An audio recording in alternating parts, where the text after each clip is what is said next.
नमस्कार, मी अनिल उपाध्ये. शिवसिद्ध बातमीपत्रात आपलं स्वागत आहे. पाहूया आजची बातमी. हातकणंगले तालुक्यातील पेठवडगाव पोलीस ठाण्याच्या हद्दीतील अंबपाडी फाट्यावर असणाऱ्या हॉटेल रामदेव बाबा धाब्यावर सोमवार दिनांक 18 रोजी सकाळी 7 ते 8च्या दरम्यान बँगलोरहून पुण्याला जाणारी महादेव ट्रॅव्हल्सची बस चहा पिण्यासाठी थांबली होती. प्रवासी खाली उतरल्यानंतर बेंगलोर इथल्या उषादेवी प्रवीणकुमार चौधरी यांची 19 लाख रुपये किमतीचे दागिने अज्ञात चोरट्यांनी लंपास केले होते. याबाबतची तक्रार पेठवडगाव पोलीस ठाण्यात दाखल करण्यात आली होती. याचा तपास पोलीस निरीक्षक विजय घेरडे करीत होते. परिसरातील सीसीटीव्ही फुटेज आणि अन्य माहितीच्या आधारे एक पांढऱ्या रंगाची कार हॉटेल परिसरात संशयितरित्या फिरत असल्याचे सीसीटीव्ही फुटेजवरून दिसून आले. पोलिसांनी चातुर्याने या वाहनाचा तपास सुरू केला. कोणताच पुरावा हाती नसताना पोलिसांनी आपले कसब पणाला लावून माग काढला. चोरट्यांनी ही चोरीत वापरलेली क्रेटा कार कोणत्याही टोलनाक्यावरून न नेता आडमार्गाने प्रवास केला होता. त्यामुळे चोरट्यांपर्यंत पोहोचणे प्रचंड मुश्किलीचे बनले होते. पण या चोरीचे धागेदोरे मध्य प्रदेशमध्ये गेल्याचे निदर्शनास आले. याबाबत जिल्हा पोलीस प्रमुख निलोत्पल बसू यांच्या विशेष मार्गदर्शनाखाली एक पथक मध्य प्रदेशमधल्या धार जिल्ह्यात पाठवण्यात आले होते. वडगाव पोलिसांनी आपले कसब पणाला लावून संशयित चोरट्याच्या घराची रेकी करून स्थानिक पोलिसांच्या मदतीने चोरलेल्या मुद्देमालासह 39 वर्षीय कमरुद्दीन बाबू खान मध्य प्रदेशातील धार जिल्ह्यातील खेरवाजांग इथल्या चोरट्यास अटक केली. तर या चोरीतील अन्य 2 त्याचे साथीदार फरार होण्यात यशस्वी झाले. पोलिसांनी मुख्य आरोपी कमरुद्दीन खान यास नुकताच वडगाव पोलीस ठाण्यात आणले असता त्याने चोरीची कबुली दिली आहे.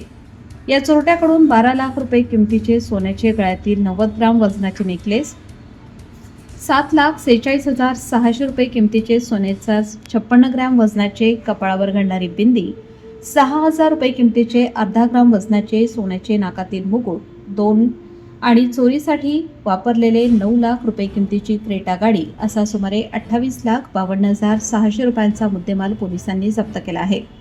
ही कारवाई जिल्हा पोलीस प्रमुख निलोत्पल बसू यांच्या मार्गदर्शनाखाली आणि विशेष सहकार्याने अप्पर पोलीस अधीक्षक अण्णासाहेब जाधव, उपविभागीय पोलीस अधिकारी अमोल ठाकूर यांच्या मार्गदर्शनाखाली पोलीस निरीक्षक विजय घेरडे, पोलीस उपनिरीक्षक माधव ढिगोळे, गुन्हे शोध पथकातील आसिफ कलायगार, महेश गायकवाड, प्रकाश कांबळे, विजय जाधव, शरद मेनकर, आबा गुंडणके, अनिल आष्टेकर, राहुल धोत्रे, लखन सावंत, शेखर कदम यांनी केली.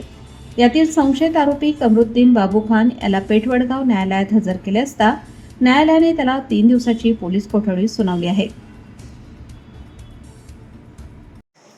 दिनांक 18/5/2026 रोजी सकाळी महादेव ट्रॅव्हल्समधून रामदेव बाबा धाबा या ठिकाणी थांबलेला असताना एका महिलेचे 19,52,600 रुपये किमतीचे दागिने सीटवरून गेल्याची माहिती पोलिसांनी मिळाली. तात्काळ आम्ही घटनास्थळी धाव घेतली. अधिकारी कर्मचाऱ्यांनी गांभीर्य ओळखून त्यानंतर माननीय वरिष्ठांच्या मार्गदर्शनाखाली सदर ठिकाणचे CCTV फुटेज तांत्रिक विश्लेषण करून गोपनीय माहिती घेऊन एमओबी समजून घेऊन आरोपीची त्याप्रमाणे तपास केला. त्यामध्ये मी स्वतः, एक PSI ढिगोळे आणि 10 कर्मचारी असे आम्ही सदर गुन्ह्याचा बारकाईने तपास करून मिळालेल्या माहिती आधारे, तांत्रिक व गोपनीय माहिती मिळाल्या माहिती आधारे पथक आम्ही MP मध्ये रवाना करून स्थानिक लेवलसुद्धा बारकाईने फुटेजची वगैरे पाहणी केली.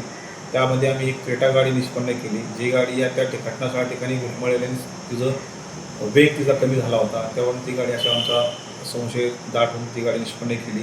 आरोपीची आरोपीसुद्धा आम्हाला निष्पन्न झाली. त्याप्रमाणे आम्ही धार जिल्ह्यामध्ये पथक रवाना करून स्थानिक ठिकाणची रेकी करून स्थानिक पोलिसांची माननीय पोलीस अधीक्षक सो यांच्या मार्फतीने तिथली माननीय पोलीस अधीक्षक निलोत्पल सर यांच्या मदतीने किंवा त्यांच्या गायडन्सखाली, मार्गदर्शनाखाली स्थानिक पोलिसांची मदत घेऊन सदर ठिकाणी आरोपीला ताब्यात घेऊन मुद्देमाल हस्तगत केला आहे, गाडी हस्तगत केली आहे.